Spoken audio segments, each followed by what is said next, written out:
presentar a cada uno con su currículum porque no vale la pena y no van a recordar. Somos todos profesores de historia, algunos jubilados, y creo que ese es nuestro más fuerte. Además, profesor de historia de aula, es decir, yo estuve 31 años en las aulas. Me puse a escribir como algo, como algo que me gustaba, pero mi fuerte, igual que el fuerte de todos ellos, es dar clase y pelearla en el aula de diferentes niveles y niveles sociales y niveles educativos.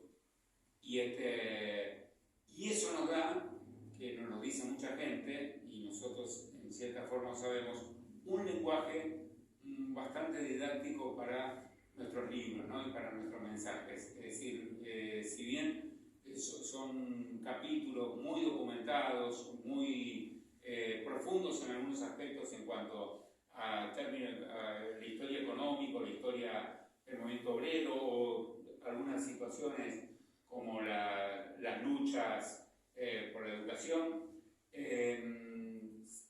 lo tratamos de hacer, o nos dio esa formación profesional del aula, o capacitación profesional, mejor dicho, del aula, de tener un lenguaje bastante simple para que los adolescentes también larguen el telefonito a veces y también nos presten un rato de atención. Presento entonces a Alberto Rossi. Gracias. Buenas noches. Bueno, primero tengo algún agradecimiento, chiquitito. Primero, sentirme honrado de estar acá, en esta casa, así que agradezco la posibilidad de dirigirme. Segundo, ustedes, una cantidad de gente inusual para un viernes, a la noche, a esta hora, donde estamos presentando un libro. Y también quiero agradecer a mis compañeros, a Guille, que coordina esto, que bueno, me dio la oportunidad de poder expresarme de una forma literaria, lo tengo, ¿no? De alguna manera sabía. Y organizarlo, que es lo que hablo bien. Bien, partimos de algo que es muy importante. La historia, la pedagogía son territorios en disputa. Siempre son territorios en disputa.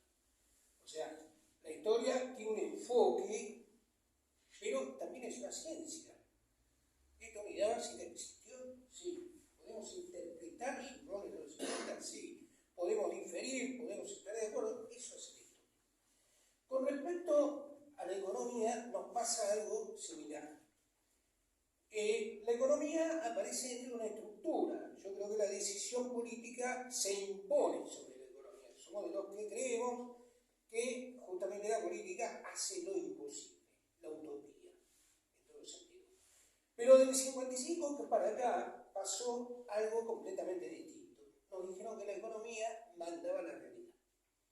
Y en 1955, luego del bombardeo, luego del golpe de Estado, se empezó a desmantelar, se empezó a desmontar el Estado peronista.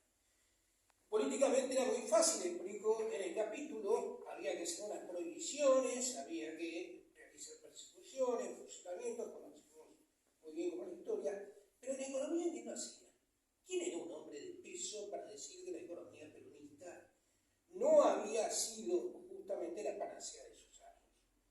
Los elencos estables, que ya estaban en el gobierno de Perón, que algunos se dieron vuelta en el 55 y aparecieron en el Ministerio de Economía, no eran hombres muy reconocidos internacionalmente para afrontar una etapa en donde la economía mundial se empezaba a transnacionalizar por efecto de las inversiones norteamericanas en su periferia.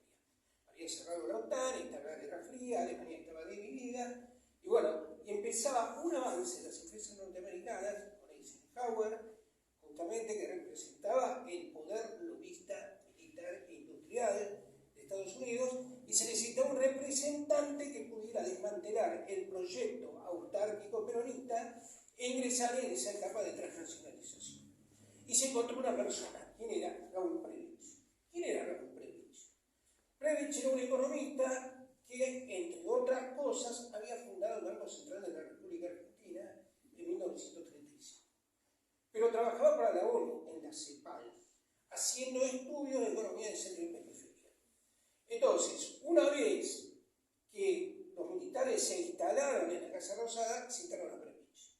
Y Prebisch dijo que la economía peronista había sido un descalabro, mintió reconoció después en un informe de la década del 60, el nivel de crecimiento del PBI durante la etapa de los gobiernos peronistas, dijo que la industrialización producía el colapso de las divisas en este país y pidió liberar la economía. Bien, los efectos fueron trágicos.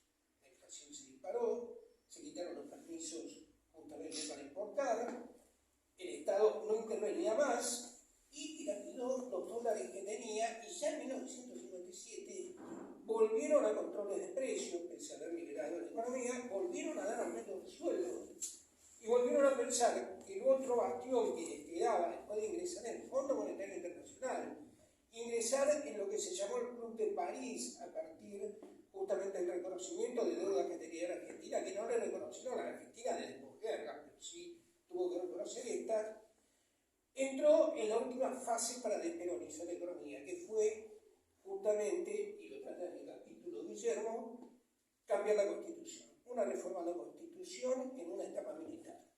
Hubo partidos, pero no proscriptos, pero hubo otros partidos que se presentaron a la convención y se volvió a una constitución más liberal, donde justamente el espíritu corporativo y autárquico desaparecía.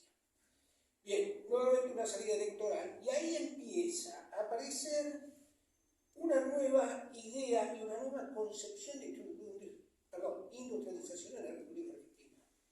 En realidad Perón había ensayado con la ley justamente de residencia de capitales, y al haber traído dos empresas, una que estaba en Villa María en Córdoba, las industrias Kaiser, justamente, y al haber tratado de realizar un contrato con la California Petroleum, una subsidiaria de Standard Oil, que era de explotación petrolera. Pero Frondizi, junto con su alter ego, que fue Frigerio, ganan las elecciones con los votos peronistas e implementan una radicación masiva de empresas en la Argentina como no había pasado nunca.